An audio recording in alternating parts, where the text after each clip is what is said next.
রাজগঞ্জের করতোয়া নদী থেকে এক যুবকের মৃতদেহ উদ্ধার। বৃহস্পতিবার সন্ধ্যায় নদী থেকে মৃতদেহ উদ্ধার হয়। ঘটনায় চাঞ্চল্য ছড়ায় এলাকায়।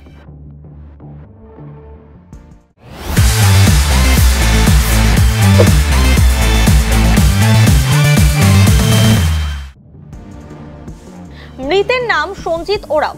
রাজগঞ্জের সুখানী গ্রাম পঞ্চায়েতের বৈরাগী পাড়ার একটি চা বাগানে চা শ্রমিকের কাজ করতেন তিনি। জানা গিয়েছে, গতকাল সকালে সাইকেল নিয়ে বাড়ি থেকে বের হন যুবক। তারপর তার কোনো খোঁজ ছিল না। এরপর সন্ধ্যায় করতোয়া নদী থেকে যুবকের মৃতদেহ উদ্ধার হয়। প্রাথমিক অনুমান, করতোয়া নদীতে স্নান করতে গিয়ে কোনো ঘটনা ঘটে থাকতে পারে। শুক্রবার মৃতদেহ ময়নাতদন্তের জন্য জলপাইগুড়ি সদর হাসপাতালে পাঠানো হয়েছে। গোটা ঘটনার তদন্তে পুলিশ। আমি তো এমন কিছু শুনি না, খালি শুনলাম কালকে আমাকে ফোন করছিল। ফোন করে বলছে যে তোমাদের বাগানের একটা আদিবাসী কানীনগর নদীর মধ্যে পড়ে আছে। আমি শুনলাম, তারপর আমাকে বললো যে উনি মারা গেছে। তারপর আমাকে ছবি পাঠাইলো। আমি রাত্রে 7টা।